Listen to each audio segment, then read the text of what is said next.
Yeah, our last lady for the night. She's a special one. Give it up for Lauren Ridley.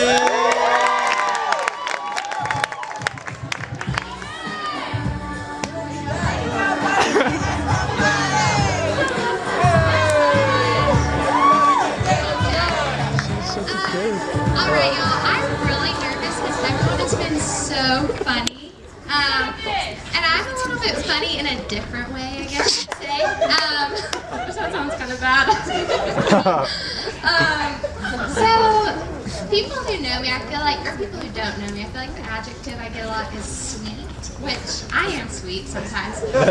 Yes, I am a lot. But another adjective I feel like I get is weird. Which sounds kind of negative, but like every yearbook I have, there's at least 10 people who say, "You are so weird."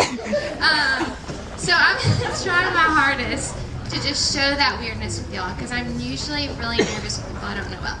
So I've been trying to think about where my weirdness came from. And I think a lot of it came from Amanda Bynes from All That. Loved All That. Awesome show. It's on YouTube. I think it's on Netflix. No, it's not. Actually, it might be. I don't know. I don't have Netflix. I don't really watch TV. And then my other role model was Shirley Temple, because she was just so cute and I love attention. So, growing up with different friends, I loved to act with them, like pretending, like there's just lots of different memories. So whenever we go to a public place, let's say the grocery store, we'd get in line with someone's mom and like she'd be checking out and we'd act like we were different people. So I'd usually act country because that's one of my favorite accents. So we'd start fighting in line to get a reaction from the checkout people. So I'd usually say something like, "Trixie, Mama told you, you ain't getting no chocolate. You can only get that sugarless gum." And sometimes my friends would act back, sometimes they wouldn't. I had this really awesome friend who her mom was just great, Mrs. Meyer, and she'd usually act back with me and be like, "Lauren, honey, you need to just quiet down now." So just stuff like that all the time. And so I was thinking about grocery stores, trying to make this a story. And my brother and I would go to the grocery store with my mom a lot, and we had this weird obsession with baby food for way too long. So like we'd be walking in the store and we'd be getting closer to the baby section. So weird. Like in high school. And I'd be like, "Mom, Kate, the new baby needs some baby food." And I'm like, "Mary, you're like too old. Like, no, just never stop." I'm like, "Mom, please, please." So my mom would let us get the baby food and put it in the cart, and then we'd get in the checkout line again. And I would get embarrassed in line, like, "Oh yeah, the baby needs the baby food." It probably sounded so weird to the checkout people, but so with sorry, this is so weird right now. With just grocery stores, something that's also weird or odd is when I first moved here, I would go to different friends' houses, like new friends, and their parents would ask me like, "Hey, well, will you please do the Kroger commercial for us? We've heard you're great at it." And that's because when I moved here, I was like enthralled with the country accents. So I'd go to different houses and do this weird commercial. I don't even know where you can find it, but it was something like, "Hello."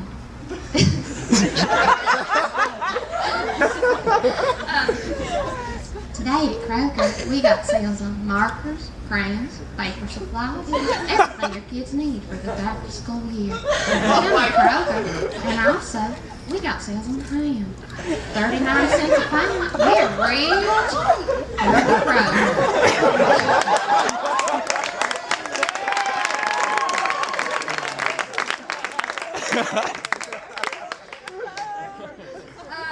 Yeah, so I still get asked to do that since the second grade. say old friends. Still have to go over and say that commercial for them. That's what I remember what I was going to say. I talked about Amanda Bynes, Shirley Temple. But I think another influence of mine were horror movies, because my parents didn't really care what we watched. Our dad took us to see Dude, Where's Your Car? And I don't know how old Ryan was, first grade maybe, which we didn't understand it till watching it later. We watched horror movies too. I had a lot of friends whose siblings were a lot older.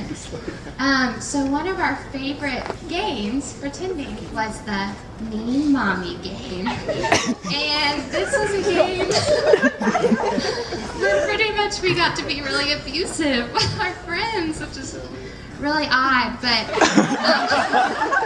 I asked my mom about it, and she was like, yeah, I'd look outside in the backyard and you would be like wrangling up your friends, torturing them, shoving them. And I think I just like to yell at my friends, acting like I was a mean mom. And so I was really good at it. I was asked to be the mean mom a lot during this game. But I would yell stuff like, you better sit down right now! And if you move one muscle, you're not going to bed tonight. You are going to do the laundry. Just crazy stuff like that. Because it's really fun to be the mean character. I tried out for a play in middle school and was so excited. And I loved my theater teacher. She was so fun. But after trying out, she said, you know what? We want you to be Glinda the Good Witch in The Wizard of Oz. Which most girls went, oh, she gets to wear the pink dress. That's awesome. But my teacher told me, I want you to use the exact voice you have. Don't try to do any cool voices. Just use your sweet little voice. Which was really sad. Not very funny. So I had some other stuff. I'm trying to think what I was going to say. I was going to skip to, I'll get to this in a second. So more elementary school, stuff like that. I think of sleepovers and going over to people's houses. But it's weird that I have so many memories from sleepovers because, one, I always get in trouble for laughing too loud. And so many times moms would come downstairs and be like, if you laugh one more time, you're going home. So of course you laugh. And then another reason why it's weird I love sleepovers and have so many memories from them is because I don't sleep. I have trouble sleeping, and when I do sleep, I get night terrors sometimes, which is really scary for people who experience them. Roommates scream with me. Family members have experienced. Thought someone was in my room, but no, it's just me screaming. But actually, it's even scarier for the person experiencing the night terror because you don't realize you're having it. But you wake up to either people screaming or people like my cousin, who I woke up to yelling, there's a man in your bed! There's a man in your bed! So I wake up. But they're also pretty awesome because if you do experience it with someone, you can't help but crack up after, and it's just really fun. So it's weird. And I was going to skip over middle school because I was weird in a different way. I don't know. I went to a private school, and anyway. I probably would have fit with the girls like at that bar mitzvah a little more. So that's very funny. Which is interesting because I work with middle schoolers now, and they're all so sweet, so different from me. It's just weird. But I'm going to skip to high school because in high school I went back to being a nerd.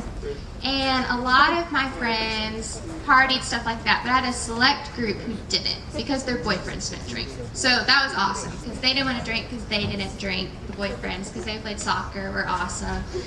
So instead of going out, some nights we would stay in and read Harry Potter to each other. But probably, I don't know if it's, we would make it a little different, like change endings, change names, stuff like that. So I'm gonna try to make it kind of PG and not as bad as we would make it, just because it was just, yeah. So I'm just gonna read a little for y'all before I end. And this is the first Harry Potter, the Forbidden Forest. So Harry and Ron, they're in trouble. So usually we'd probably act like we were a teacher or something, like I don't know, like Mrs. Honeybee, and we'd be like, okay kids, we're about to read. Now you turn to page 251, the Forbidden Forest, alright? We're gonna go, okay? So we're gonna just start right in the middle. So I'd probably start reading, or one of my friends, and go something like, which we'll just see how this goes. The forest was black and silent. A little way into it, they reached a fork in the earth path, and Harry, Ron, and Hermione took a left path, while Malfoy, Neville, and Fang took the right. Well, after that time, Hermione ran behind a tree, and she yelled, "Ron, Ron, come back here!" But everyone heard. And Harry said, "What the bloody hell am I doing? You're always yelling for Ron. What about me?" "Sorry, Harry, but I just don't think of you like that." Out of nowhere, Harry said, "Could a werewolf be killing the unicorns in the Forbidden Forest?" "Not fast enough," said Hagrid. "It's not easy to catch a unicorn. They're powerful magic creatures." So this would go on. There were, there's funny character names in here that y'all might know who I'm talking about, but maybe you don't. He's on a team. Anyway, so yeah, we'd probably like throw an Aragog in there, stuff like that. But anyway, that's just a little part of my weirdness. Hope you like it.